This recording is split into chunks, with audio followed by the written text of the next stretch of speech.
Janji adalah hal yang bisa mengingkari dirinya sendiri. Setuju atau tidak, memang seperti itu adanya. Tapi ini bukan tentang janji manusia. Ini tentang janji yang lebih besar. Lebih tepatnya, 4 janji besar. Di bab kedua buku catatan yang aku temukan, aku mendapati hal tersebut. Dengan pembatas yang berwarna kuning terang dan menempel erat, ujung jemariku menyusuri 4 tanda tersebut. Sampul depan dan belakang buku di tanganku nampak sedikit kotor. Beberapa halaman bahkan ikut koyak, tapi masih bisa dibaca. Ujung kertas yang membuntal itu tengah menguning bersama waktu yang berlalu. Debunya kocar-kacir saat aku meniup sebentar permukaan buku. Di halaman yang ke-23, paragraf paling bawah, ia menawarkan janjinya kepada manusia. Dan inilah bunyi janji yang pertama. Ingatlah aku, maka aku akan ingat kepadamu. Lalu, di ujung catatan tentang janji itu ada angka kecil yang menggantung tinggi di ujung titik. 1. Mengingatnya sungguh adalah hal yang mudah. Begitu banyak pengingat menjelma menjadi tanda. Mereka siap hadir saat jalan yang kita lalui mulai menyimpang. Bentuk tandanya mungkin tidak begitu nampak, tapi tanda itu ada. Mungkin tanda itu berupa kucing yang mengeong. Mungkin berupa angin yang terlalu liar hingga menjatuhkan beberapa cengkram daun dari batangnya. Mungkin juga berupa teriakan ayam sebelum pagi.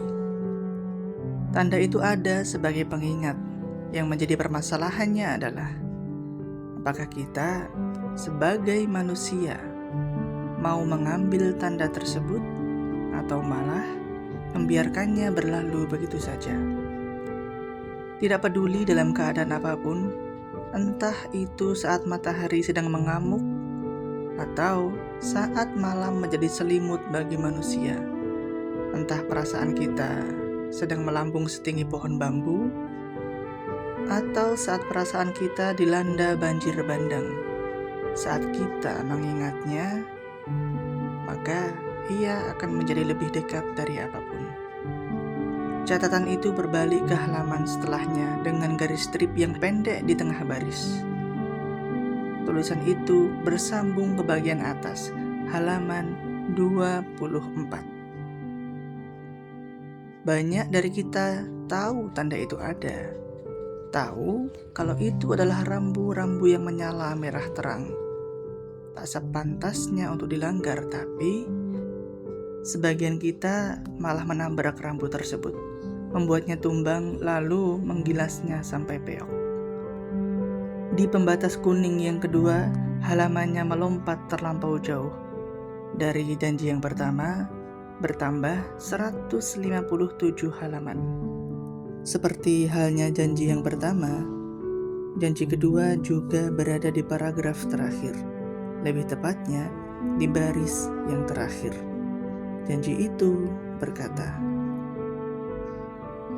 "Tidak akan aku timpakan resah di dalam benakmu selama engkau masih terus mengharap." Titik. Catatan tambahan tentang janji ini tak sepanjang yang pertama. Hanya ada satu kalimat yang sedikit lebih tebal dari yang lain. Mungkin karena ditulis 2 kali di tempat yang sama. Kalimat itu berbaris rapi dalam rangkaian kata yang bisa dibaca jelas. Bersimpuh di sepertiga malam dengan sisi telapak tangan bersatu menghadap ke atas adalah salah satu hal yang bisa mengubah ombak liar menjadi air di dalam gelas kaca. Tanda seru 1 kali. Kini jemariku menyentuh batas yang ketiga, janji yang ketiga. Saat aku genap membuka buku tersebut, di bagian pojok kanan bawah tertulis angka yang berjajar 3. Saat ini aku sedang menghadap halaman 256. Berbeda dengan 2 janji sebelumnya, janji yang ketiga memilih untuk memanjat halaman agar sampai ke tempat yang lebih tinggi. Dimulai dari baris kelima, janji itu berbunyi, "Saat kamu telah berlega hati, aku akan menambahkan hal yang serupa. Terkadang hal itu jauh lebih baik dan lebih sering jauh lebih menenangkan. Tentu dengan jumlah yang tak akan bisa dihitung oleh jari jemari." Lalu muncul angka kecil bergelantung di akhir janji tersebut. Di bawah angka mungil itu hanya ada 2 kata dan 1 kata yang diulang 3 kali. Kalimatnya berbunyi, "Dalam-dalam, dalam berlega hati." Titik. Selesai dengan janji yang ketiga, aku buru-buru membuka janji yang keempat. Janji yang terakhir ini letaknya jauh melompat ke belakang, meninggalkan ketiga janji yang lain. Berlawanan dengan janji yang pertama dan kedua, janji yang keempat malah bergelantung di ujung atas, di baris yang kedua, halaman 474.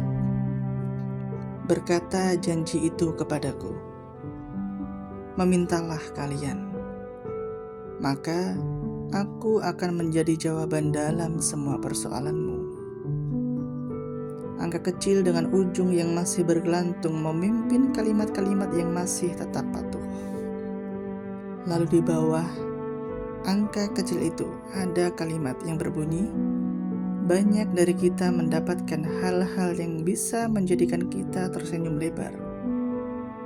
Kadang hal itu ada karena harap-harap kita yang melambung tinggi melewati pasukan awan. Kadang juga hal itu terjadi tanpa pernah kita minta, diberikan begitu saja dengan seluruh kebaikan yang pernah ada di dalamnya. Sebanyak apapun kita meminta, sesering apapun kita menengadahkan kedua telapak tangan, tidak akan ada yang pernah berkurang darinya. Ia tidak akan pernah terlelah karenanya." Titik. Setelah selesai membaca 4 janji tersebut, aku melemparkan pandangan ke arah langit-langit ruangan. Mataku mulai mengerjap lalu terpejam dengan cepat. Udara yang masuk melewati rongga-rongga hidung kembali dihempaskan pelan-pelan setelah ditahan beberapa saat. Dengan tangan yang masih memegang buku di depan dada, aku berbicara lewat suara yang paling pelan, lewat suara yang paling batin. "Tolong ingatkan aku pada janji yang pertama. Gantungkan harap serta cemasku kepada janji yang kedua. Legakanlah ruang-ruang sempit di pojok dadaku agar rasa tenang bisa bersemayam dengan nyaman. Dan yang terakhir, tolong ingatkan aku untuk terus meminta dan meminta tanpa henti. Berharap dan akan terus selalu menggantungkan harap hanya kepadamu, wahai pemilik